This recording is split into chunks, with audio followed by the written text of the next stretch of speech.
ఒకే కుటుంబంగా ఉండటం అసాధ్యం. అసాధ్యం అంటే సాధ్యమే, కానీ మనం దాన్ని ఆచరించలేకపోతున్నాం.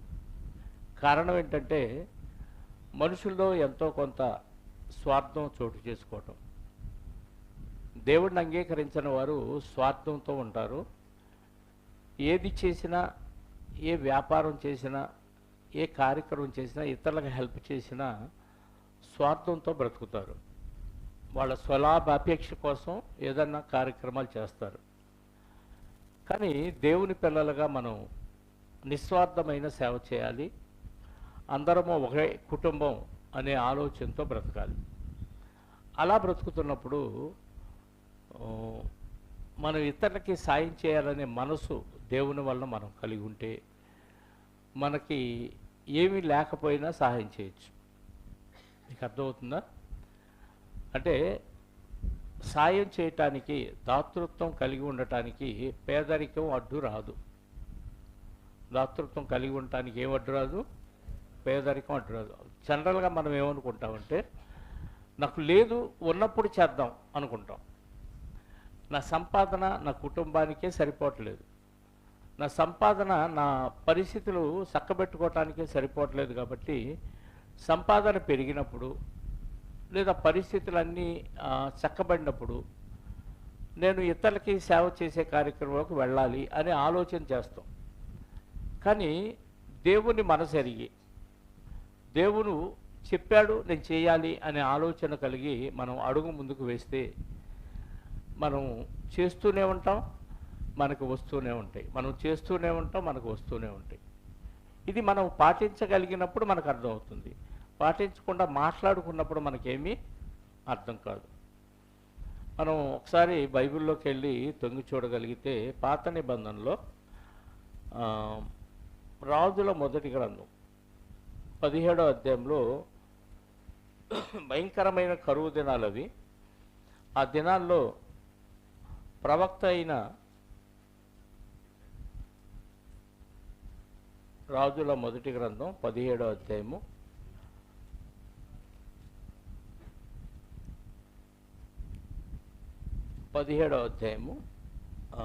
8వ వచనం నుండి చదువుదాం ప్రియులారా. అంతటా యెహోవా వాక్కు అతనికి, అంటే ఎవరికి? తిష్బీయుడైన ఏలియా గారికి, అంటే ప్రవక్త తిష్బీయుడైన ఏలియా గారికి ప్రత్యక్షమై, నీవు సీదోను పట్టణ సంబంధమైన సారేపతు అను ఊరికి పోయి, ఏ ఊరు వెళ్ళాలి? ఏ పట్టణ సంబంధమైన ఊరది? సీదోను అనే పట్టణ సంబంధమైన ఒక ఊరు. ఆ ఊరి పేరు సారేపతు. ఆ ఊరికి వెళ్ళి అక్కడ ఉండు. నిన్ను పోషించుటకు అచ్చటనున్న ఒక విధవరాలికి నేను సెలవిచ్చి తినే. ఏమంటే దేవుడు చెప్పలేదు ఆమెకి? ఏం చెప్తున్నాడు ఏలియా గారితో? వెళ్ళి అక్కడికి వెళ్ళు, ఒక విధవరాలికి నేను తెలియజేశాను, సెలవిచ్చాను, నిన్ను పోషించింది అన్నాడు. అంటే పోషించే స్థాయి ఉండాలంటే ఆల్రెడీ ఆమెకి ఏముండాలి చెప్పండి? సమృద్ధి ఉండాలి, అంతే కదా. ఒక వ్యక్తిని మీ ఇంటికి పంపిస్తున్నాను, అతని సంగతి అంతా మీరు చూసుకోండి అని నేను అన్నానంటే మీకు ఆ సామర్థ్యం ఉండాలి, లేదా ఆ సామర్థ్యాన్ని నేనన్నా ఇవ్వాలి. నా దగ్గర ఏమి లేవు కదన్నా, నేను ఎట్లా పోషించేది అని మీరు అనవచ్చు. నేను ఇస్తాను కదా, నువ్వు పోషించు అని నేను చెప్పాలి. ఇక్కడ దేవుడు ఏలియా గారిని ఆ విధవరాల దగ్గరికి పంపిస్తూ ఆమె నిన్ను పోషించింది అన్నాడు. ఎందుకంటే పరిస్థితులు ఎలా ఉన్నాయంటే భయంకరమైన కరువు. 3.5 సంవత్సరాలు కరువు వచ్చిన సందర్భం అది. దేవుడే కరువు రప్పించాడు. కరువులో మరి కరోనాలో మరొకళ్ళు వచ్చి మన మీద పడితే పరిస్థితి ఎలా ఉండేది?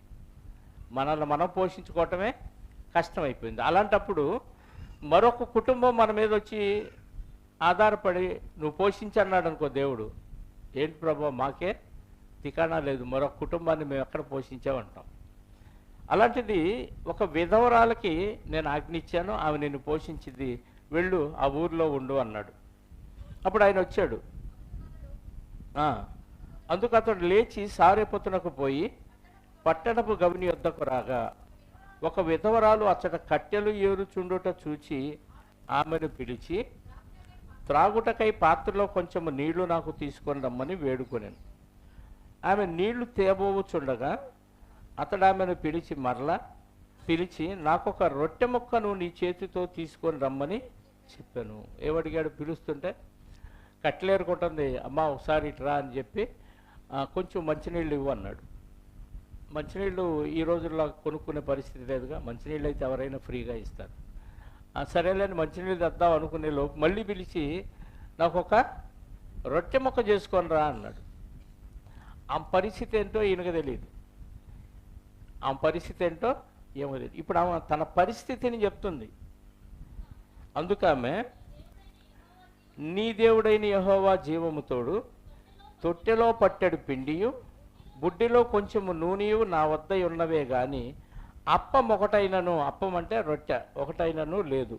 మేము చావక ముందు నేను ఇంటికి పోయి వాటిని నాకును నా బిడ్డకు సిద్ధము చేసుకొనవలనని కొన్ని పుల్లలు ఏరుటకై వచ్చి తిని అనెను. ఏం చెప్పింది?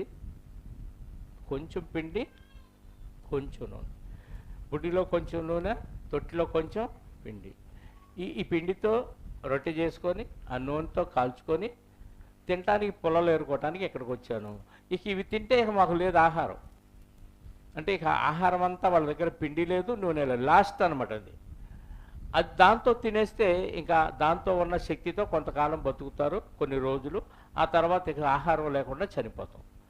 చనిపోయే ముందు ఇదిగో ఈ పిండితో రొట్టె చేసుకొని కాల్చుకొని తిని నేను నా బిడ్డ చనిపోవాలి అనుకున్నాము, ఇంకా మా దగ్గర ఏమీ లేదు అంది. అర్థమవుతుందా మీకు? ఈ పరిస్థితిలో అందులోనే నాకు ఓ రొట్టె అన్నాడు. అందులోనే నాకు ఓ రొట్టె. దాతృత్వం అంటే ఎలా చేయాలో, ఏ పరిస్థితిలో చేయాలో అలాంటి మనసు మనకు ఉందా లేదా ఆలోచిద్దాం ఈ సందర్భాన్ని బట్టి. ఇప్పుడు దాతృత్వం, ఇతరులకు సాయం చేయాలి. మీరు ఎవరో వచ్చి అడిగారు, సంఘ సభ్యులే అడిగారు, నాకు కొంచెం ఇబ్బందిగా ఉంది, ఒక 1000 రూపాయలు సర్దు అని. మీరేం చేస్తారు అప్పుడు? చెప్పండి. ఉంటే ఇస్తారు, ఉన్నా ఇవ్వరు జనరల్గా. ఉన్నాయి 2000 ఉన్నాయి, 4000 ఉన్నాయి. 4000 ఉంటే ఒక 1000 రూపాయలు సర్దవచ్చు. అసలు లేవు, ఏం చేయాలి? నా దగ్గర లేవు అని చెప్తారు. నిజమే చెప్పారు, నా దగ్గర లేవు అని చెప్తారు. అది అవసరం వాళ్ళకి. మీరు ఇస్తేనే ఆ పని అయ్యిద్ది. లేదా హాస్పిటల్కే వెళ్ళాలి, ఆరోగ్యం చూపించుకోవాలి. మిమ్మల్నే ఇస్తారని నమ్మి వచ్చారు. ఇప్పుడు ఏం చేయాలి? మీ దగ్గర లేవు. లేనప్పుడు ఏం చేయాలి చెప్పండి? ఏం చేయాలి మీరు? ఇది మీకు అర్థం కాలే, పక్కన పెట్టండి కాసేపు. మీకే అవసరం వచ్చింది, అర్జెంటుగా హాస్పిటల్కి వెళ్ళి చూపించుకోవాలి, మీ దగ్గర డబ్బులు లేవు, చుట్టుపక్కల ఎక్కడో అడిగారు, ఎక్కడా లేవు. ఇప్పుడు మీరు ఏం చేస్తారు? ఎక్కడో చోట ఎక్కడ దొరుకుతాయా, ఎవరి దగ్గర మనకు డబ్బులు దొరుకుతాయా, ఎక్కడ డబ్బులు తీసుకొని వెళ్ళి హాస్పిటల్లో చూపించుకుందాం ఆలోచిస్తారా లేదా? చెప్పండి, ఆలోచిస్తారా? ఆలోచిస్తాం. మరి వేరే వాళ్ళు వస్తే ఈ ఆలోచన చేస్తామా చేయమా? చెయ్యం. నా దగ్గర లేవు, నిజమే చెప్పాను, వాళ్ళ తెప్పలు వాళ్ళు పడతారు అనుకుంటారు. మన అవసరానికి మనం ఎంతగా ఆలోచించి ఎక్కడ పరిష్కారం దొరికిద్దో ఆ పరిష్కారాన్ని తెలుసుకొని దాన్ని అమలుపరుస్తామో, ఇతరులు వచ్చినప్పుడు, సహోదరులు ఎవరైనా వచ్చి నీ దగ్గరకు వచ్చి చేయి చాచి ఇబ్బందులో ఉన్నప్పుడు అడిగినప్పుడు అలాగే ఆలోచించాలి. ఆలోచించు. అదే బలహీనత. ఇది వాక్య విరుద్ధం. భక్తుడు భక్తురాలకు ఉన్న లక్షణాల్లో ఈ లక్షణం సరిపోదు. మన అవసరాలకి మనం ఎంతగా తీవ్రంగా ఆలోచించి అప్పైనా తెచ్చుకొని ఆరోగ్యాన్ని కాపాడుకుంటామో, ఇతరులు వచ్చి అడిగినప్పుడు కూడా అలాగే చేయాలి. ఇప్పుడు ఒక డౌట్ వచ్చింది, వాళ్ళు ఇవ్వరు కదండి, చేస్తాం, హెల్ప్ చేస్తాం. ఇవ్వరు కదా అంటే ఇంక వాళ్ళ కర్మ అది. కానీ నీకేం అన్యాయం జరగదు, దేవుడు న్యాయం చేస్తాడు, అది గుర్తుపెట్టుకోవాలి. ఇక్కడ నీకు ఎలాంటి నష్టం జరగదు. వాళ్ళు ఒకసారి ఎగ్గొడతారు, 2 సార్లు ఎగ్గొడతారు, పని ఎగ్గొట్టని, నువ్వు చేసావా లేదనేది దేవుడు చూస్తాడు. వాడు ప్రతిఫలం నీకు వాడి వలన ఇక్కడ రాకపోవచ్చు, ఇక్కడ తిరిగి ఇవ్వకపోవచ్చు, ఎగ్గొట్టవచ్చు, కానీ వాడి బుద్ధి నీకు అర్థమైంది, బయటపడింది. ఓహో, వీడు భక్తి నటిస్తూ స్వార్థంతో బతుకుతున్నాడు కాబట్టి అని 3వ సారి ఏమో 2 సార్లు చూస్తాం, 3వ సారి ఏమో అంటే స్వార్థాని కోసం వాడుకుంటున్నాడు భక్తిని అడ్డు పెట్టుకొని అనేది మనకు అర్థమైపోతుంది. కానీ దేవుని మనసు కలిగి మనం సాయం చేస్తే దేవుడు తగిన రీతిలో నీకు ఇస్తాడు. ఇలా నేను ఎంతోమందికి ఇచ్చాను, ఎగ్గొట్టిన వాళ్ళు ఎగ్గొట్టారు, నాకేం నష్టం జరగల, నాకు ఎలాంటి నష్టం జరగల, సమృద్ధిగా ఇస్తున్నాడు దేవుడు. అంతే. ఎలా జరిగిద్దంటే ఇంక అంతే, అది అనుభవిస్తేనే అర్థమైంది. ఇప్పుడు పిండి కొంచెం ఉంది తొట్టిలో, బుడ్డిలో కొంచెం నూనె ఉంది, ఈ వీటితోనే మేము రొట్టె చేసుకొని నేను నా కుమారుడు తిని చచ్చిపోవాలి అనుకున్నాము అంది. అలాంటి పరిస్థితుల్లో సర్లేమ్మ నీకే చాలదు కదా, ఇంకా నాకేం పెడతావులే అని అనుకోలేనా, అందులోనే నాకు కొంచెం ఒక అప్పం చేసుకురా అన్నాడు. ఇప్పుడు ఆ స్టేజ్లో మనం ఉంటే కోపం వచ్చిందా చెప్పండి? మాకే సరిగ్గా సరిపోదు, అందులో మళ్ళీ నువ్వు అడగటానికి నీకు అసలు మనసు ఎలా వచ్చిందయ్యా, నువ్వు దైవజనుడివేనా అని అనిపించింది అంటాం మనమైతే కదా. ఇది పరీక్ష, ఆమెకి పరీక్ష పెట్టిద్దా లేదా, పెట్టే బుద్ధి ఉందా లేదా, దానికోసం అడిగాడు. అందులోనే నాకు ఒక చిన్న రొట్టె ముక్క నీ చేత్తో తీసుకొని రమ్మని చెప్పాను. అందుకు ఆమె నీ దేవుడైన అప్పుడు ఏలియా ఆమెతో ఇట్లా, నేను భయపడవద్దు, పోయి నీవు చెప్పినట్లు చేయము, అయితే అందులో నాకు ఒక చిన్న అప్పము మొదట చేసి నా యొద్దకు తీసుకొని రమ్ము, తరువాత నీకును నీ బిడ్డకును అప్పములు చేసుకొనుము. భూమి మీద యెహోవా వర్షము కురిపించు వరకు ఆ తొట్టిలో ఉన్న పిండి తక్కువ కాదు, బుడ్డిలో ఉన్న నూనె అయిపోదని ఇశ్రాయేలు దేవుడని యెహోవా సెలవిచ్చుచున్నాడు అనెను. ఏం చెప్పాడు? నువ్వు వెళ్ళు, అందులోనే నాకు చిన్న రొట్టె ముక్క చేసుకొని తీసుకురా. దీన్ని చేయటం వల్ల భూమి మీద మళ్ళీ వర్షం పడి పంట సమృద్ధిగా పండే వరకు ఆ తొట్టిలో నూనె పిండి అయిపోదు, బుడ్డిలో నూనె అయిపోదు. దేవుడు చెప్పాడు ఈ మాట అనే మాట చెప్పినప్పుడు ఆమెకు విశ్వాసం కలిగింది. ఇప్పుడు ఇదే మాట దేవుడు ఈరోజు మనతో కూడా చెప్తున్నాడు. నీ దగ్గర లేదు, ఎక్కడో చోట తెచ్చి ఆ ఇబ్బందుల్లో ఉన్న వ్యక్తికి నువ్వు సాయం చేస్తే నీకు తక్కువ కాదు అని దేవుడు చెప్తున్నాడు. ఆ రోజు దేవుడు ఏలియా గారి ద్వారా ఆ విధవరాలకు చెప్పాడు, ఈరోజు దేవుడు నా ద్వారా మీకు చెప్తున్నాడు. ఎంతమంది సాహసించి ఈ సహాయం చేయగలరో చెప్పండి? నీకేం తక్కువ కాదు, నేను చూసుకుంటానన్నాడు. నీకు లేదు, ఉన్న దాంట్లోనే సాయం చేయి, లేదా పక్కన తీసుకొచ్చైనా పక్కన ఉన్న ఇబ్బందుల్లో ఉన్న వాళ్ళకి హెల్ప్ చేయి, నీకేం తక్కువ కాకుండా నేను చూసుకుంటా అని దేవుడే హామీ ఇస్తున్నప్పుడు ఎంతమంది దేవుని మాట మీద విశ్వాసం ఉంచి సహాయం చేయటానికి ముందుకు వస్తారు? రాం కాబట్టి మన బతుకులు అలాగే ఆగిపోతున్నాయి. నువ్వు దేవుడికి ఇవ్వు, దేవుడు నీకు ఆకాశ వాకిళ్ళు విప్పి కురిపిస్తాడు అని పాస్టర్ గారికి ఇస్తే ఉపయోగం లేదు. పాస్టర్ గారు తింటున్నాడు, మేడలు కట్టుకుంటున్నారు. పాస్టర్ గారికి ఇస్తే పాస్టర్ గారు అభివృద్ధి చెందుతున్నాడు తప్ప పేదలకేం సహాయాలు జరగట్లా సంఘాల్లో. ఇక్కడ పేదలకి, ఇరుకుల్లో ఇబ్బందుల్లో ఉన్న వారికి సహాయం చేసే మనసు ప్రతి క్రైస్తవుడికి ఉండాలని చెప్తున్నాడు. నీ దగ్గర లేకపోయినా ఉన్న దాంట్లో నువ్వు హెల్ప్ చేసే మనసు నీకు ఇస్తే, నువ్వు చేయి కలిగి ఉంటే దేవుడు నీకు ఇస్తానంటున్నాడు. ఆమె జీవితకాలం ఆ కరువు పూర్తయ్యే వరకు దేవుడు మాట మీద విశ్వాసం ఉంది. ప్రవక్త చెప్పిన దాన్ని బట్టి ఆ తొట్టిలో పిండి అయిపోలేదు, భూమి నూనె గుడ్లో నూనె తగ్గిపోలేదు. ఎలా సాధ్యం ప్రభువా ఇది అంటే, సాధ్యమైంది నువ్వు అమలుపరిస్తే సాధ్యమైంది. ఆమె విశ్వాసం ఉంచింది, దేవుని మాట ప్రవక్త ద్వారా వినటం బట్టి అందులోనే రొట్టె ముక్క తెచ్చింది. సరిపోయినా సరిపోయినా ఎటు చచ్చిపోతాం కదా, దేవుడు చెప్పాడు చూద్దాం అనే విశ్వాసంతో ఆయనకి రొట్టె ముక్క చేసుకొచ్చింది. ఆమె 3.5 సంవత్సరాలు హ్యాపీగా బతికేసింది, తను తన కుమారుడు. చూడండి, అది చదవండి. అంతటా ఆమె వెళ్ళి ఏలియా చెప్పిన మాట చొప్పున చేయగా అతడును ఆమెయు 15వ వచనం, ఇశ్రాయేలు దేవుడైన యెహోవా సెలవిచ్చి ఉన్నాడు అనెను. అంతటా ఆమె వెళ్ళి ఏలియా చెప్పిన మాట చొప్పున చేయగా అతడును ఆమెయు ఆమె ఇంటి వారును అనేక దినములు భోజనము చేయుచు వచ్చిరి. యెహోవా ఏలియా ద్వారా సెలవిచ్చిన ప్రకారము తొట్టిలో ఉన్న పిండి తక్కువ కాలేదు, బుడ్డిలో ఉన్న నూనె అయిపోలేదు. అంటే దేవుడి మాట మీద విశ్వాసం ఉంటే ఇలా క్రియ చేస్తాడు. దేవుడు ఎప్పుడైతే నువ్వు బాప్తిసం పొందావో, పొందిన వెంటనే మనల్ని ఎక్కడ కూర్చోబెట్టాడంట? ఎక్కడ కూర్చోబెట్టాడు? రోమాపత్రిక కదా, పరలోకమందు, లేదా ఎఫ్ఎస్సి పత్రికలో ఉంటుంది 2వ అధ్యాయము. పరలోకమందు కూర్చుండబెట్టెను. ఎఫ్ఎస్సి పత్రిక 7వ వచనం 2వ అధ్యాయము. క్రీస్తు యేసునందు మనలను, యేసుక్రీస్తు వారితో చచ్చిపోయాం, యేసుక్రీస్తు వారితో పునరుద్ధానమయ్యాం బాప్తిసంలో. ఆయనతో కూడా లేపి పరలోకమందు యేసుక్రీస్తు వారితో కూడా కూర్చుండ, ఎవరిని చెప్పండి, ఎవరిని కూర్చోబెట్టింది? వింటున్నారన్న మాట? వింటున్నారా? ఎవరిని కూర్చోబెట్టాడు? బాప్తిసం తీసుకున్న వారిని. ఎక్కడ కూర్చున్నామా? ఇక్కడ కూర్చున్నామా? మందిరంలో. మనం ఎక్కడ కూర్చున్నాం ఇప్పుడు? వింటున్నారా? పరధ్యానంగా ఉన్నారా? ఎక్కడ కూర్చున్నాం మనం? మరి ఆయన ఎక్కడ కూర్చోబెట్టాడంట? పరలోకంలో కూర్చోబెట్టాడు. అంటే అర్థం ఏంటి?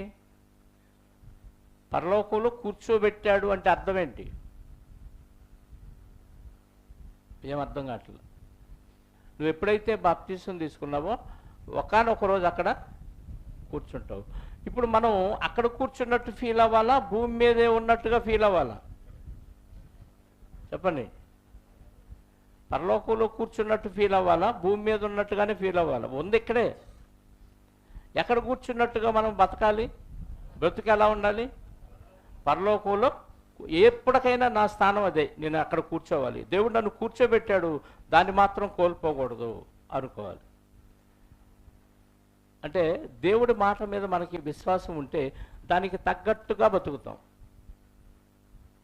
ప్రతి వారం 8:30 కూడుకుంటున్నాం. ఇక్కడ 9:30కి వచ్చేవాళ్ళు ఉన్నారు, 10ంటికి వచ్చేవాళ్ళు ఉన్నారు. ఈరోజు 8ంటికి అనుకున్నాం, 8కి 8:30కి వచ్చిన వాళ్ళు ఉన్నారు. ఎప్పుడు 9:30కి వచ్చేవాళ్ళు ఈసారి 8:30కి ఎలా రాగలిగారు? చెప్పండి. ఎలా రాగలిగారు?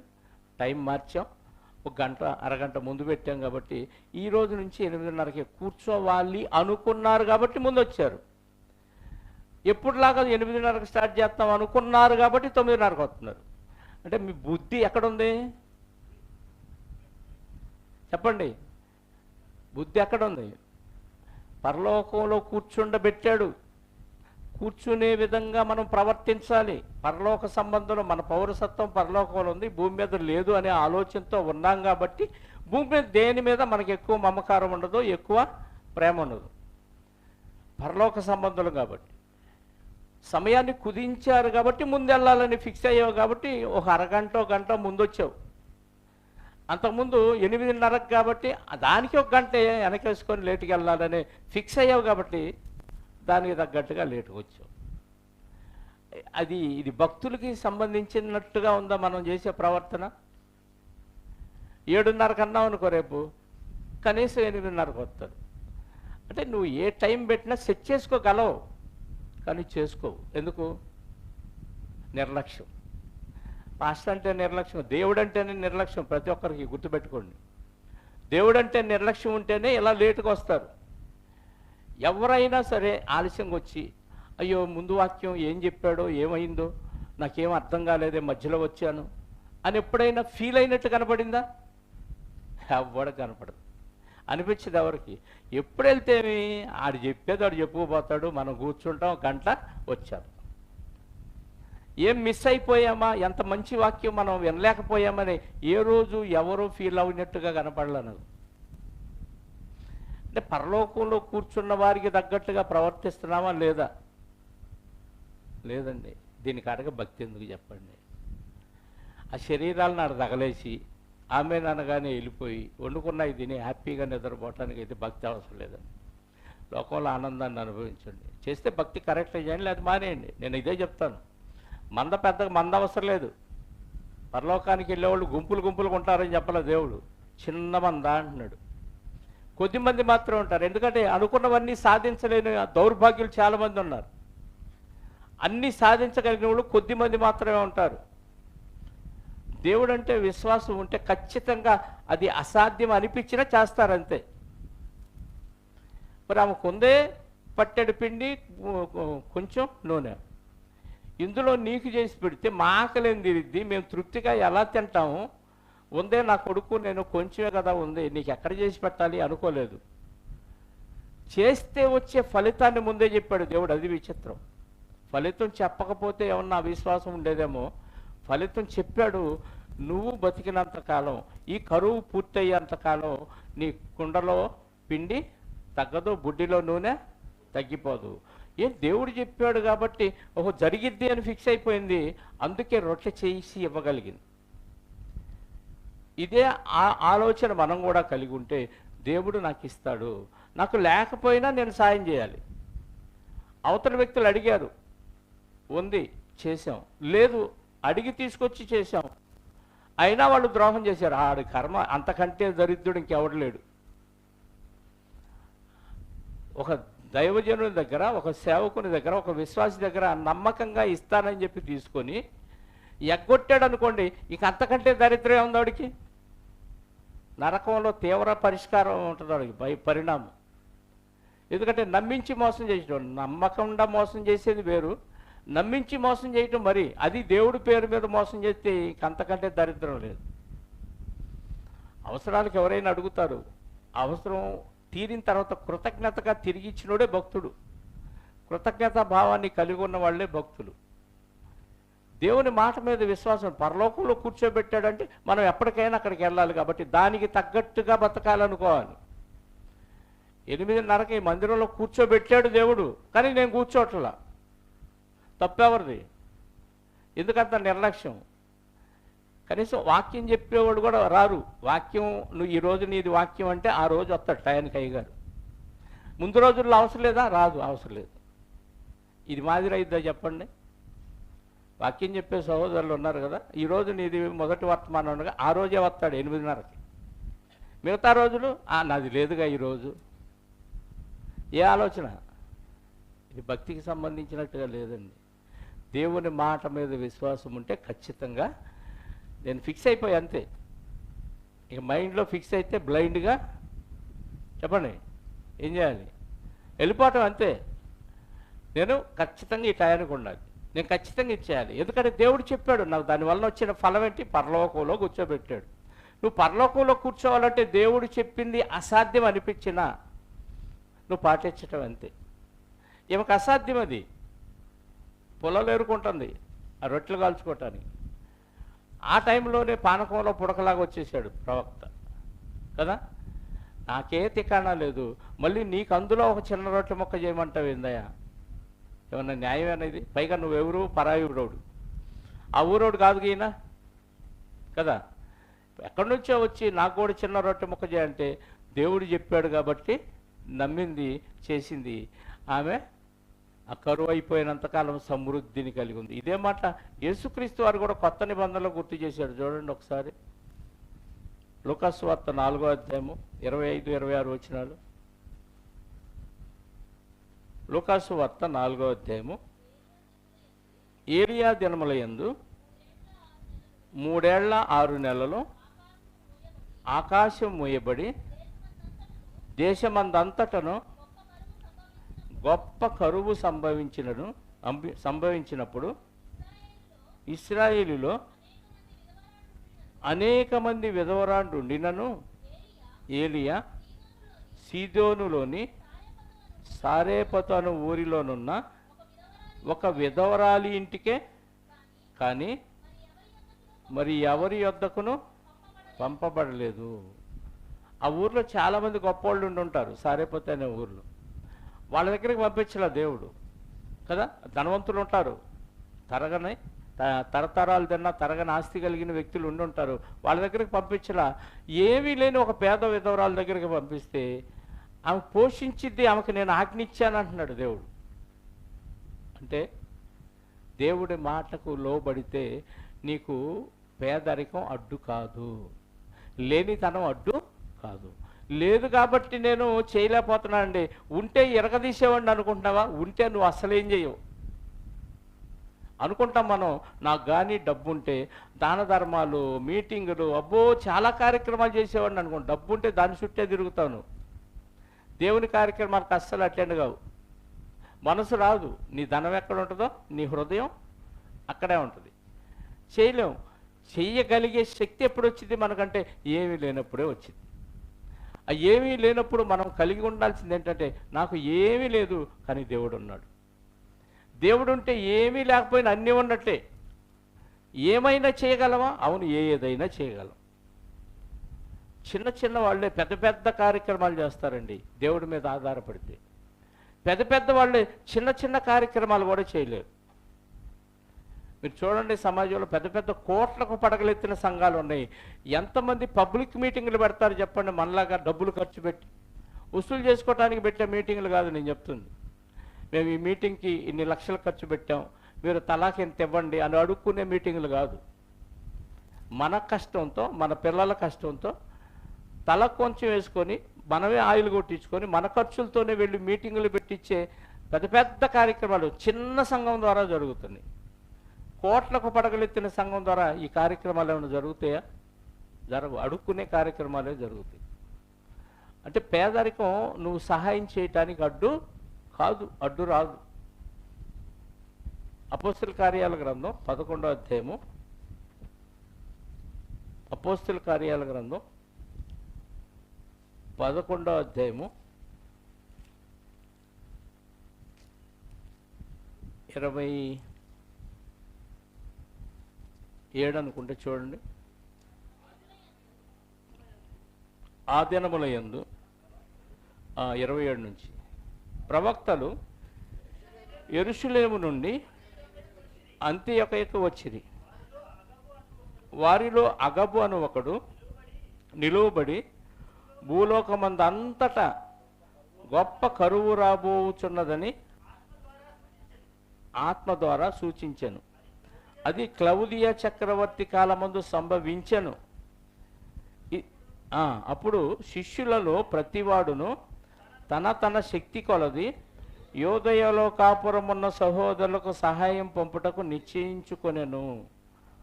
అలాగున చేసి బర్నబా సౌలు అను వారి చేత పెద్దల యొద్దకు దాన్ని పంపి. ఆ రోజుల్లో యెరూషలేము నుండి ప్రవక్తలు ఎక్కడికి వచ్చారంట? అంతియొకయ అనే సంఘం దగ్గరకు వచ్చారు. గుర్తుపెట్టుకోండి, యెరూషలేము నుంచి అంతియొకయ అనే సంఘం దగ్గరకు వచ్చారు. అందులో ఒక ప్రవక్త అంట ప్రవచిస్తున్నాడు జరగబోయే భవిష్యత్తు ఏంటంటే, రాబోయే దినముల్లో అగబు అనే ప్రవక్త భూలోకమందంతటా గొప్ప కరువు రాబోతుంది ముందే చెప్పేశాడు. ఈయన చెప్పేటప్పుడు కరువు వచ్చిందా రాలేదా? చెప్పండి, కరువు వచ్చిందా రాలేదా? కరువు రాబోతుందని చెప్పాడు. రాబోతుందని ఎక్కడ చెప్పాడు? ఏ సంఘంలో చెప్పాడు? అంతియొకయ సంఘంలో చెప్పాడు. అంటే ఈ వార్త ఎవరు విన్నారు? అంతియొకయ సంఘం వాళ్ళు విన్నారు. వినగానే వీళ్ళు చేసిన ఆలోచన ఏంటి? అంతియొకయ సంఘం వాళ్ళు చేసిన ఆలోచన ఏంటంటే, ప్రతివాడు తన శక్తి కొలది యోదయలో కాపురమున్న సహోదరులకు సహాయం పంపుటకు నిశ్చయించుకొనెను. అంటే ఇప్పుడు కరువు రాకమునుపే ఏమొచ్చింది? ప్రకటన వచ్చింది, అనౌన్స్మెంట్ వచ్చింది. ఇదిగో ప్రపంచం అంతా కరువు రాబోతుంది అనగానే ఎక్కడోళ్ళు అక్కడ ఏం చేయాలి? దాచిపెట్టుకుంటారు కదా. కరువు రాబోతుందంటే కరువు కాలంలో మనం దాచిపెట్టుకోవాలి. కరోనాలో ఇదిగో 2-3 రోజులు బజార్లోకి వెళ్ళే పని లేదు, ముందే సరుకులు తెచ్చి ఇంట్లో పెట్టుకోండి ప్రకటన చేయగానే వెంటనే షాపులు నిండిపోయినాయి, సరుకులన్నీ తెచ్చి ఇంట్లో పెట్టుకున్నారు కదా. అలాగే కరువు రాబోతుందని ప్రకటన ఎక్కడ వచ్చిందంటే అంతియొకయ సంఘంలో వచ్చింది. సంఘంలో రాగానే అంతియొకయ సంఘస్థులు ఏం చేశారంటే, అమ్మయ్య మన కరువు వస్తుంది, మనం కరువులో శుభ్రంగా హ్యాపీగా బతకడానికి దాచిపెట్టుకుందాం అనుకోలేదు. దాచిపెట్టుకున్నారు. కానీ ఈ దాచిపెట్టుకున్నది వాళ్ళు బతకటానికి కాదు, యోదయలో ఉన్న దేవుని పిల్లలకు సహాయం పంపటానికి దాచిపెట్టారంట. అబ్బా, ఎవరు స్వార్థం వాళ్ళు చూసుకుంటారు. జనరల్గా కరువు రాబోతుంది దాచిపెట్టుకోండి అంటే, నా ఇంటికి నేను, మీ ఇంటికి మీరు దాచిపెట్టుకుంటారు. లేదంటే కొంచెం బంధువులకి ఏదన్నా హెల్ప్ చేస్తారు. కానీ వీళ్ళు ప్రకటన వీళ్ళు అంత్యోకయ సంఘస్థులు విన్నవారు యోదయలో ఉన్న భక్తులకి ఎక్కడ ఇబ్బంది వస్తుందో, అంటే ఈ విషయం ఇంకా వాళ్ళకి తెలియదు. ఎవరికి తెలియదు? యోదయలో ఉన్న దేవుని పిల్లలకు తెలియదు. కాబట్టి వాళ్ళకి ఈ విషయం తెలియదు, వాళ్ళు దాచిపెట్టుకోలేరు. కాబట్టి మనం దాచిపెట్టి ఈ ధనాన్ని కరువు వచ్చినప్పుడు వాళ్ళకి హెల్ప్ చేద్దాం, వాళ్ళకి పంపిద్దాం అనుకొని వాళ్ళు కూడబెట్టారంట. ఇందాక సారేపతు విధవరాల గురించి మనం నేర్చుకున్నప్పుడు అప్పుడప్పుడే జరిగిపోయింది ఇదంతా. నువ్వు ఆ పిండిలో నాకు కొంచెం రొట్టె ముక్క చేసుకొస్తే ఇక నువ్వు కరువంతకాలం ఆ పిండి తొట్టిలో పిండి తగ్గదు, బుడ్డిలో నూనె అయిపోదని దేవుడు ప్రవక్త ద్వారా చెప్పిన మాట నమ్మింది, చేసింది, ఆమె సమృద్ధి పొందుకుంది. ఇది భవిష్యత్తుకు సంబంధించింది. ఇది కూడా అంటే భవిష్యత్తులో కరువు రాబోతుంది, ఈ కరువులో ఇబ్బందులు పడతారు మనవాళ్ళని, వాళ్ళ ఇబ్బందుల కోసం ఇక్కడ వార్త విన్న వ్యక్తులు, అంత్యోకయ సంఘంలో ఈ వార్త విన్న వ్యక్తులు డబ్బులు పోగు చేసి ఆ డబ్బుల్ని ఇదిగో పౌలు గారు బర్నబా గారితో పంపించారు. ఎంత ముందు చూపో చూడండి దాతృత్వం చేయటంలో. మన వాళ్ళు ఎవరో ఇబ్బందులు పడకూడదు, కరువులో వాళ్ళు ఇబ్బందులు పడకూడదని సొంత బంధువుల కంటే ఎక్కువగా ఇబ్బందుల్లో ఉన్న వారికి సహాయం చేయడానికి ముందే కూడబెట్టారంట. అంటే దాతృత్వం చేయటంలో ఎంత ముందు చూపో చూడండి వీళ్ళకి. రాబోయే కరువులో ఇంకా కరువు ప్రారంభం అవ్వాల, కరువు ప్రారంభం అవ్వలేదు, ఏం కాలేదు, ముందే దాచిపెట్టి ఈ దాచిపెట్టిన ధనాన్ని కరువు వచ్చినప్పుడు వాళ్ళకి పంపించారంటే ఎంత భక్తితో చూడండి. అంటే దేవుని పిల్లలంటే మరొక దేవుని బిడ్డలు ఇబ్బందులు పడుతుంటే చూస్తూ ఊరుకోలేరు, వాళ్ళ కోసం డబ్బులు పోగు చేస్తాం. మనం ఎవరి కోసం పోగు చేస్తాం డబ్బులు? మనం ఫిక్స్డ్ డిపాజిట్లు వేసుకున్నా, బ్యాంకులో డబ్బులు వేసుకున్నా, ఎక్కడ దాచిపెట్టుకున్నా ఎవరి కోసం దాచిపెట్టుకుంటాం? మన కోసం, మన కుటుంబ సభ్యుల కోసం. పక్కోడి కోసం నేను దాచిపెట్టానండి, భవిష్యత్తులో వాడు ఇబ్బందులు పడతాడు, అందుకే వాళ్ళకి సాయం చేయడానికి ఈ నిధి దాచిపెట్టానని చెప్పిన వాళ్ళు ఎవరున్నారా భక్తుల్లో? వీళ్ళు ఉన్నారు. మరి అంత్యోకయ సంఘం భవిష్యత్తులో వాళ్ళకి రాబోయే కరువు కోసం వీళ్ళు ఇక్కడే పొదుపు చేసి జాగ్రత్త చేసి ఈ డబ్బుని ఇదిగో వాళ్ళకి పంపించారంట కరువు వచ్చినప్పుడు. ఎంత ముందు చూపు అంటే ముందుగా వార్త అందింది వీళ్ళకి, వార్తకు తగ్గట్టుగా వీళ్ళు కూడబెట్టి వీళ్ళు ఇతరులకు సాయం చేశారు. అన్నీ బాగుండి మనం ఎంతమందికి సాయం చేస్తున్నాం చెప్పండి? ఎంతమందికి సాయం చేస్తున్నాం? అన్నీ బాగుండి ఏం బాగోలేకలేదు, దరిద్రుడు ఏం కాదు. మనం ఏ రోజు పనికి వెళ్తే ఆ రోజు గడిచే పరిస్థితి ఏం కాదు, 4 రోజులు ఇంట్లో ఉన్నా జరిగిపోద్ది, అందులో డౌటే లేదు. ఈ స్థితిలో ఉండి ఎంతమంది ఇబ్బందుల్లో ఇరుకుల్లో ఉన్న వాళ్ళకి సాయం చేస్తున్నాం. నీ దగ్గరికి ఎవరు సహాయాన్ని అడిగి రావట్లేదంటే నువ్వు చెయ్యమని అర్థం. వాళ్ళ దగ్గరికి వెళ్ళినా వాళ్ళు హెల్ప్ చేయరు, అందుకే రావట్లే నీ దగ్గరికి. నువ్వు చేస్తుంటే చెప్పండి, చేస్తుంటే వస్తారు నీ దగ్గరికి. నువ్వు ఎంతమందికి చేయగలవో అంతమందికి చెయ్యి, దేవుడి సామర్థ్యాన్ని ఇస్తూనే ఉంటాడు. నువ్వు చేస్తూనే ఉంటావు, దేవుడి సామర్థ్యాన్ని ఇస్తూనే ఉంటాడు. పౌలు గారు చెప్పాడు కదా, యేసుక్రీస్తు వారి మాట, పుచ్చుకొనుట కంటే ఇచ్చుట ధన్యమని ప్రభువు చెప్పిన మాట. ఎప్పుడు నీ చెయ్యి పైనే ఉండాలి. నువ్వు లేకపోయినా నిష్ఠ దరిద్రుడైనా నీ చెయ్యి పైన పెడతాడు దేవుడు. అది దేవుని మీద విశ్వాసం ఉంచి మనం చేయగలిగిన సాయం. నువ్వు చేసే మనసు నీకుంటే నీ చెయ్యి అలా పైన ఉంచుతాడు. నువ్వు తలగా ఉంటావు, కానీ ఇశ్రాయేలుకి ఇచ్చిన వాగ్దానం అది. ఇప్పుడు కూడా మనల్ని తలగానే పెడతాడు. ఎందుకు? నీ దగ్గర లేకపోవచ్చు, కానీ అక్కడి నుంచి నీకు వస్తుంది, ఇది నువ్వు అలా పంచుతావు అంతే. ఆ మనసు రావాలండి ముందు మనకి. దేవుని మనసు మనకు వస్తేనే ఇవన్నీ చేయగలం, కానీ ఆ మనసు రాకపోతే మనం ఏం చేయలేం. ముఖ్యంగా అసలు భక్తి అంటే ఏం చెప్పాడు దేవుడు? యాకోబు పత్రికలో అంటాడు కదా 1:27లో, అందుకే విధవరాలకి సాయం చేశాడు భక్తుడు. విధవరాలు ఏం చేసింది? తగ్గట్టుగా ప్రవర్తించింది. సారేపత్తులోని విధవరాలు. యాకోబు పత్రిక 1:27, తండ్రి అయిన దేవుని ఎదుట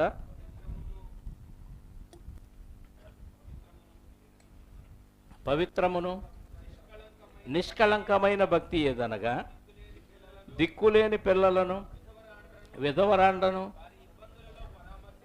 వారి ఇబ్బందులలో పరామర్శించుటయు, ఇహలోక మాలిన్యము తనకంటకుండా తన్ను తాను కాపాడుకొనుటయే. భక్తి అంటే ఏంటంట? నువ్వు మహాజ్ఞానం నేర్చుకొని బోధిస్తే భక్తి కాదు. ఒక పక్క పాపం చేస్తూ వాక్యం ప్రకటిస్తే భక్తి కాదు. ఇహలోక మాలిన్యం అంటకుండా బతకాలి, అంటే పరిశుద్ధత కాపాడుకుంటూ బతకాలి. పాపం అంటే అక్కడ కొల్లగొట్టి, అక్కడ దోపిడీ చేసి, అక్కడ అన్యాయం చేసి, ఆ డబ్బులు సంపాదించి వీళ్ళకి పేదవాళ్ళకి పంచితే అది సినిమాల్లో జరిగేది. బైబిల్లో అలా జరగకూడదు. ఉన్నవాడిని కొల్లగొట్టి లేనివాడికి పంచడం హీరోయిజం సినిమాల్లో కదా. ఏదంటే ఆడు దోపిడీదారుడు, ఆ దోపిడీదారుని నేను దోచుకొని పేదవాళ్ళకు పంచుతున్నాను అంటే హీరోయిజం అది.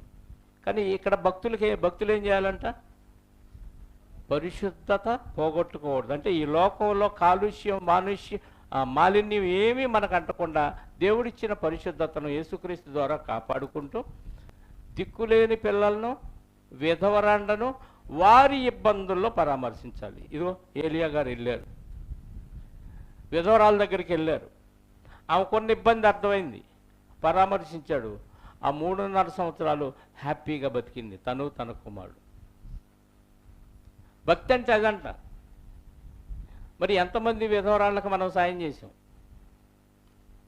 చెప్పండి? దిక్కులేని వాళ్ళు చాలామంది ఉన్నారు. అసలు వాళ్ళ ఇబ్బంది ఎప్పుడైనా అడిగి కనుక్కున్నామా? వాళ్ళ ఇబ్బందులు కనీసం సాయం చేయకపోయినా మాట సాయం అయినా చేసామా? బాగుందా, ఒంట్లో బాగుందా, తింటున్నావా, ఆరోగ్యం ఎలా ఉంది, టిఫిన్ చేసావా, భోజనం చేసావా, ఇలాంటి కనీసం అడిగి ఆ మాటతోనైనా వాళ్ళని ప్రశాంతతనిచ్చామా, నెమ్మదిపరిచామా? అసలు ఇవన్నీ చేయకుండా భక్తులు ఎలా అవుతాం చెప్పండి మనం? భక్తి అంటే ఇంట్లో కూర్చొని పాట పాడి ప్రార్థన చేసి భజన చేస్తే భక్తి అనుకుంటే పొరపాటండి. అదైతే భక్తిగా దేవుడు చెప్పలేదు. ప్రేమ, నిన్ను వలె నీ పొరుగువారిని ప్రేమించు, ఇతరుల ఇబ్బందుల్లో సాయం చేయాలి, ఇంకంతే. అది ముఖ్యంగా దిక్కులేని పిల్లలు అంటే ఎవరు? దిక్కులేని పిల్లలు అంటే తల్లిదండ్రులు లేని పిల్లలు,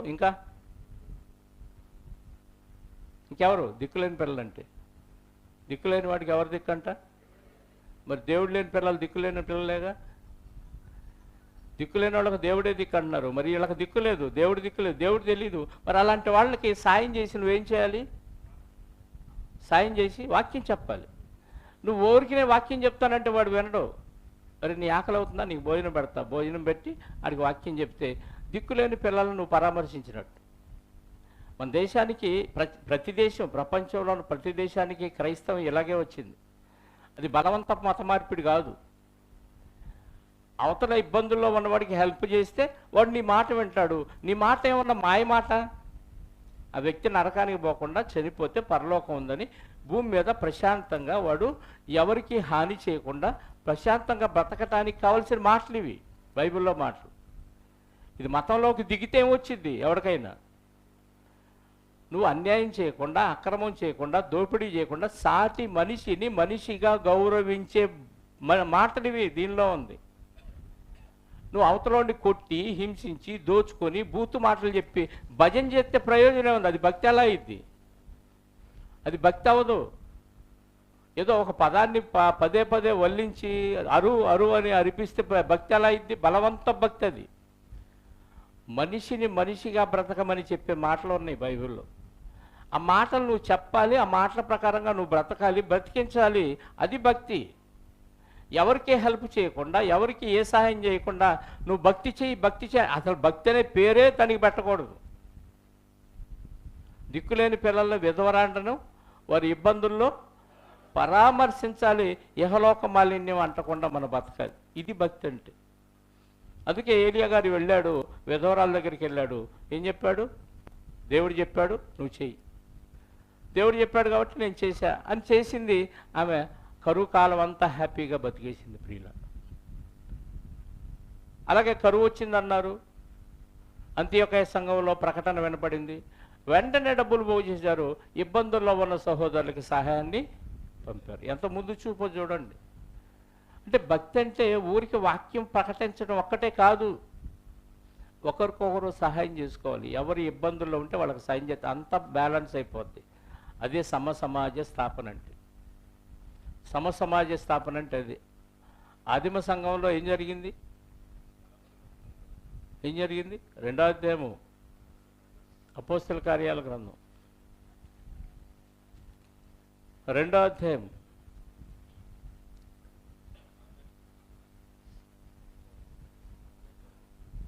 32 నుంచి చూడండి.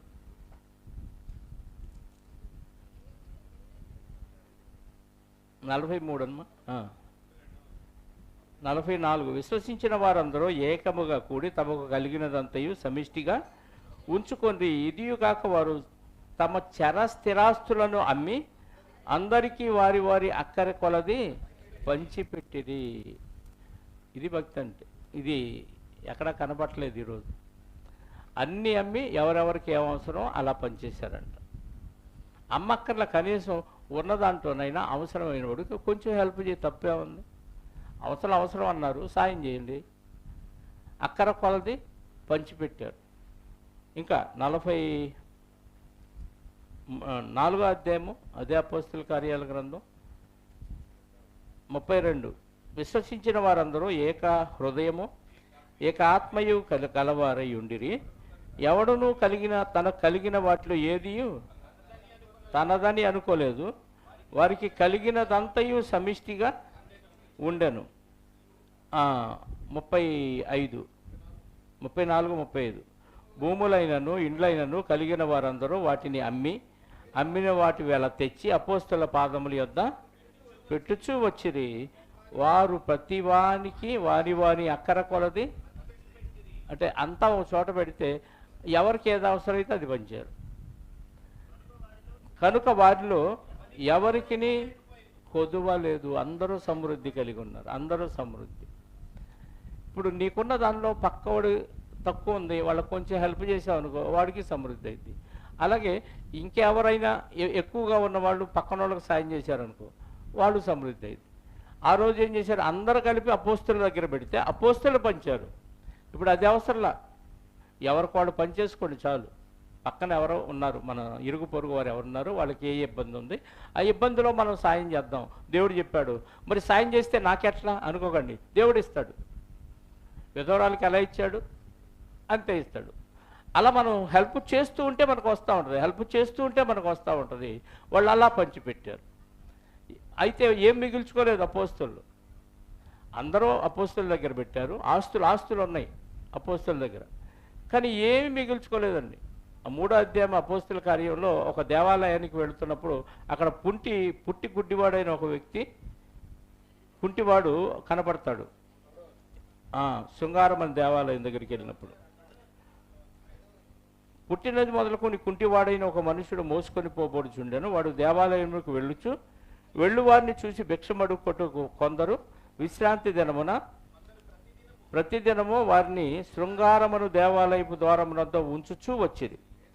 పేతురు యోహాను దేవాలయంలో ప్రవేశించబోచున్నప్పుడు వాడు చూచి భిక్షమడుగగా పేతురు యోహాను వారిని తేరి చూచి మా తట్టు చూడబంది. వాడు వారి యొద్ద ఏమైనా దొరుకునని కనిపెట్టుచు వారి యందు లక్ష్యముంచాను. అంతటా పేతురు, వెండి బంగారములు మా యొద్ద లేవు గాని మాకు కలిగినదే నీకిచ్చుచున్నాను. నజరేయుడైన యేసుక్రీస్తు నామమున నడుమని చెప్పి వాని కుడి చేయి పట్టుకొని లేవనెత్తను. వెంటనే వాడి పాదములు చీలమండలములు బలం పొందెను. వాడు దిగ్గున లేచి నిలిచి నడుచుచు గంతులు వేయిచు దేవుని స్తుతించుచు వారితో కూడా దేవాలయంలోనికి. ఇదేంటి వెండి బంగారాలు లేవంటున్నారేంటి పేతురు గారు? అంతకుముందు 45వ అధ్యాయం వచ్చినవే కదా, 3వ అధ్యాయంలో చదివా, 2వ అధ్యాయంలో అందరూ తమకు కలిగినవన్నీ సమిష్టిగా ఉంచుకున్నారు. అందరూ అపోస్తలుల పాదాల దగ్గర పెట్టారు ఆస్తులన్నీ అమ్మి. ఇప్పుడు ఎంత ఉండాలి వీళ్ళ దగ్గర చెప్పండి? చాలా ఆస్తులు ఉండాలి కదా. అందరూ అమ్మి అపోస్తలుల దగ్గర పెడితే అపోస్తలులు కోటీశ్వరులు. మరి ఇక్కడేమో పేతురు గారు యోహాను గారు ఏమంటున్నారు, వెండి బంగారాలు మా యొద్ద అంటే ఏమైనాయి? పంచిపెట్టారు అక్కర గలవానికి. అంటే ఏవి మిగుల్చుకోలేదు, వచ్చినవన్నీ పేదల సహాయానికి పంచుతూ వచ్చారు. వాళ్ళకి పరలోకం కావాలి. పరలోకంలో దేవుడు కూర్చోబెట్టాడు కాబట్టి పరలోకంలో కూర్చోవాలంటే ఇక్కడ ధనం మీద వ్యామోహం ఉంచకూడదు, ఏమీ మిగుల్చుకోకూడదు. వచ్చినవన్నీ ప్రజల అవసరాల కోసం పంచిపెట్టే కార్యక్రమంలోనే ఉండాలి. అలాగని ఊరికే పంచిపెట్టాలా వాక్యం లేకుండా? ఊరికే పంచిపెడితే 5 నిమిషాల్లో కొన్ని కోట్ల ఆస్తి అయిపోద్ది. నువ్వు ఎన్ని కోట్లు తెచ్చిచ్చినా 5 నిమిషాల్లో అలా అలా పనిచేయవచ్చు కదా. అకౌంట్లో కొట్టేసావు అనుకో ఒక్క దెబ్బతో, అయిపోద్దా డబ్బులన్నీ? అయిపోద్ది. కానీ అలా ప్రయోజనం లేదు. వాడి ఇబ్బంది ఏంటి? వాడు ఎందుకు ఇబ్బంది పడుతున్నాడు? ఇబ్బందికి కారణం ఏంటి? ప్రభువుని నమ్మాడా నమ్మలేదా? నమ్మకపోతే నమ్మే విధంగా మంచి మాటలు చెప్పాలి, సువార్త చెప్పాలి.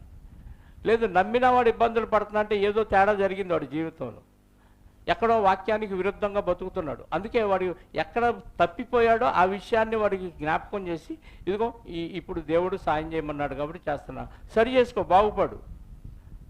బాగుపడటానికి సాయం చేయాలి, చెడిపోవటానికి సాయం చేయకూడదు. అర్థమైందా? బాగుపడే లక్షణాలు ఉన్న వాళ్ళకి సాయం చేయాలి. 2-3 సార్లు చేస్తాం, అయినా చెడిపోతున్నాడు అనుకోండి, వదిలేయటమే కాదు. సమసమాజ స్థాపన దేవుని వాక్యం వల్ల మాత్రమే సాధ్యం ప్రియులారా. అలా సాధ్యం చేయాలంటే ఖచ్చితంగా ఉన్నవారు మరొకరికి హెల్ప్ చేయాలి. హెల్ప్ చేసే క్రమంలో ఉంటే హెల్ప్ చేయటం గొప్పేం కాదు, లేకపోయినా దేవుడు చెప్పాడు కాబట్టి నేను చేస్తా, నాకు కావాల్సింది ఆయన చూసుకుంటాడు అనే ఆలోచనతో చేసినప్పుడే సంఘ క్షేమాభివృద్ధి సాధ్యమవుతుంది. అలా చేయలేదనుకోండి, సంఘం ఎక్కడ వేసిన గొంగళి అక్కడే ఉంటుంది. ప్రార్థన చేసుకుందాం. పరిశుద్ధుడు అయిన మా కన్న తండ్రి, మహోన్నతుడా, ప్రేమ నమ్మకం కలిగిన మా గొప్ప దేవ, మీకు స్తోత్రాలు. మీ మాటలు మేము పాటించినప్పుడే అవి అక్షర రూపంలో దారుస్తాయి. నిజంగా తండ్రి, మరి ఏలియా గారు ఆ ప్రాంతానికి వెళ్ళినప్పుడు గొప్ప గొప్ప వారి ఇంటికి పంపించలేదు, కానీ ఒక పేద విధవరాలు ఇంటికి పంపించారు. మరి ప్రవక్తని కోటేశ్వర్ల ఇంటికి పంపించి ఉండొచ్చు, కానీ మీ కార్యాలు, అద్భుతాలు, ఆశ్చర్యాలు కనుక తమ లేమిలో ఇతరులకు సాయం చేసే మనసు ఎవరికి ఉంటుందో మీరు మాకు పాఠంగా నేర్పించడానికే ఈ కార్యక్రమాలు జరిగించినందుకు స్తోత్రాలు. అంతా కలిగి సాయం చేస్తే అది గొప్ప విషయం కాదు, కానీ మా లేమిలో మీరు చెప్పారు కనుక మీ మాటను తూచా తప్పకుండా పాటించి మేము అనుసరించినప్పుడే మీ భక్తులం అన్న విషయాన్ని మాకు రుజువు చేయటానికి ఇలాంటి అద్భుతమైన విషయాలు రాయించినందుకు స్తోత్రాలు. సంఘ క్షేమాభివృద్ధిలో తండ్రి, విధవరాళ్లకు సాయం చేసే మనసును మేమంతా కలిగి ఉండటానికి, దిక్కులేని పిల్లలకు సాయం చేసే హృదయం మేము కలిగి ఉండటానికి మీ మనసు మాకు ఇచ్చినందుకు స్తోత్రాలు చెల్లిస్తూ తండ్రి, ఇప్పటి వరకు మీరు జరిగించిన కార్యక్రమాలన్నింటిని బట్టి స్తోత్రాలు, కృతజ్ఞతాస్తుతులు మీ కుమారుడైన క్రీస్తు ద్వారా చెల్లిస్తూ, వచ్చిన బిడ్డలందరినీ బట్టి స్తోత్రాలు. రావాలని ఆశ కలిగిన బిడ్డలను తండ్రి, మీ చిత్తమైతే మరొక తరుణాన్ని వారికి అనుగ్రహించండి. వారు బుద్ధిపూర్వకంగా లోకములో లోకాశల్లో పడి మానివేస్తే బుద్ధి చెప్పండి. మీరు పాఠం చెబితేనే వాళ్ళు తెలుసుకుంటారు నాయన. మేము చెబితే అది వ్యతిరేకంగా అనిపిస్తుంది కనుక మీరే వారికి గుణపాఠాన్ని నేర్పించి సరి అయిన దారిలో పెట్టి పరలోకంలో కూర్చునే మనసును వారికి అనుగ్రహించమని కోరుకుంటూ, మరి ఈ కార్యక్రమం అనంతరం బాప్తీస కార్యక్రమం ఉండగా ఆ కార్యక్రమాన్ని కూడా దిగ్విజయంగా, క్రమంగా, మర్యాదగా జరిగించి మీరే మహిమ, ఘనత, ప్రభావాలు పొందుకొనమని, వచ్చిన బిడ్డలందరిని బట్టి స్తోత్రాలు. సురక్షితంగా వారిని గమ్యానికి చేర్చండి. మీ చిత్తమైతే సాయంకాలం అనవర్లపూడిలోను, రాత్రికాల సమయంలో తెనాలిలోనూ జరగబోయే ఆరాధన కార్యక్రమంలో మీ సహాయాన్ని అర్థిస్తూ, మా రక్షకుడు, మా పాప విమోచకుడైన యేసుక్రీస్తు వారి స్వస్థత కలిగిన నామములో ప్రార్థించి అడిగి వేడుకొనుచున్నాను పరలోకపు తండ్రి, ఆమేన్. మనందరి కన్న తండ్రి అయిన దేవుని ప్రేమ, ఆయన ప్రియకుమారుడైన యేసుక్రీస్తు వారి కృప, పరిశుద్ధాత్మ యొక్క అన్యోన్య సహవాసము ఇప్పుడు ఎల్లప్పుడూ సకల పరిశుద్ధులకు సదాకాలము తోడై ఉండి నడిపించునుగాక.